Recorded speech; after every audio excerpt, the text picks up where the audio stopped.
morning, YouTube family. It is Sunday, September 15th, and the time is approximately 10:18 a.m. It's Seeing Less of Me. It's Michelle. How are you today? Wanted to discuss the psych eval that I had done on Thursday, September 12th. Again, not at all what I expected. I expected to be in there for at least a few hours. Based on a lot of the videos I'd seen previously, detailed questionnaires were involved, hundreds of questions, hours spent. I was in the office approximately 30 minutes. Our conversation started with who lives at home, what type of stress level is in the home on an average and a daily basis, which there's none. And then we talked a lot about depression and suicide and your family's mental health history, and how long have I been overweight, what caused me to become overweight, what's the lowest weight that I remember, were you teased or bullied as a child, if you've had any traumatic experiences, do you still have flashbacks or issues regarding that traumatic experience now? How do you cope with stress? Do you drink your calories? When you tend to have a stressful moment and have something that you normally would not have, what do you tend to go toward, the salty sweet or the whatever other one? I'm the carb person, so I'll go for the chips or the Doritos or the goldfish or the pretzels or something like that. Or chocolate. You all know Thursdays and me and chocolate. Trying to determine what happens on Thursdays to me, and how to work through that.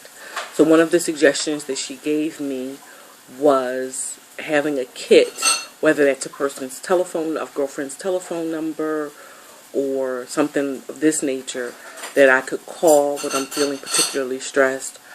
Like if you're home, you could do like a manicure pedicure kit. You could do like crosswords or word searches or something like that. So you're swapping one behavior for the other. And I get that.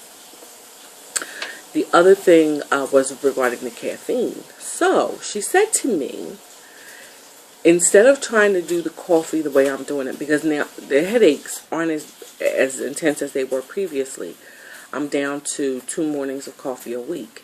She suggested that I bump myself back up, because I still have a while to go, that I could bump myself up to 3 mornings of coffee per week, and then do 1/4 decaf, 3/4 regular coffee for the rest of this month.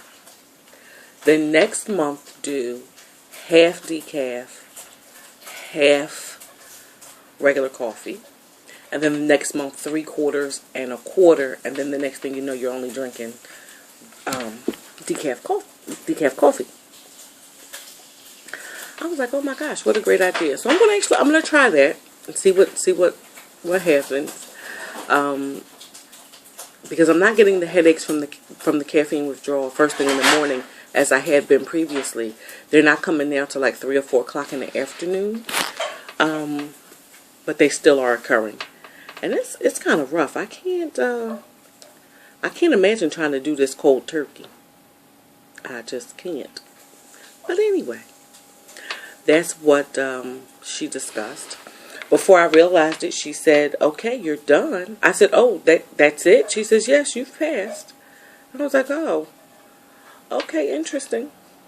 And I was out the door. So if you guys have any questions about that, literally, it was, do you harm yourself?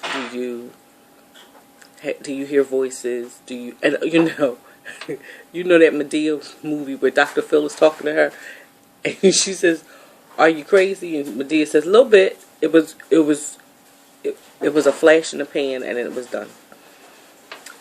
So, you know, have you had any anxiety attacks? Yeah, I had one coming up here when I was about 5 minutes from the office, because I really didn't think, when the woman said the appointment was going to be 20 minutes, I really thought she was lying to me. I had no idea it really was going to be 20 minutes and we were going to be done. So I'm shocked. But I think it probably would have been a little longer had I had some issues, depression and things like that, because one of the things that she explained to me was that this process really is it's stressful, and I have found myself just feeling overwhelmed, really overwhelmed, with everything that is required during this process. For example, which I didn't get a chance to state in the previous video, at the surgeon's office, the surgeon came in, and then the nurse practitioner came in. And of course, she had to do another digital rectal exam. So I was like, okay, here we go. So we got that done, and then, okay, I have to lose 20 pounds. Okay, not a problem, I can do that. But then we got to, all right, I have to have a sleep study. I also need to have imaging of both my legs, and the EGD, the esophageal thing where they put the tube down your throat and go down to your throat into your chest. Okay, so I have to get that done. Of course, my insurance doesn't allow you to just go in. You're capitated to one hospital. So I had to cancel the appointments at the one hospital and get them to another hospital. I'm waiting for the script so I can actually schedule the procedure for the esophageal. It's just, oh my gosh, every time you turn around, there's something. And I know it's going to all be worth it in the long run. I know that. It's just getting through the process. And so I have to trust the process. And trust, sorry, I don't know why I did that. And trust that it's all going to work out for my good in the end. So that's, excuse me, really all I had to say about that. Baby girl is making breakfast, which I'm grateful for because I'm hungry. She's working the thing today. She's such a good provider. Yep. Anyway, have a great day, YouTube family. I intend to have a good day. I'll post one more video, maybe two, at some point later. And I'll talk to you soon. Have a great day. Take care. Bye.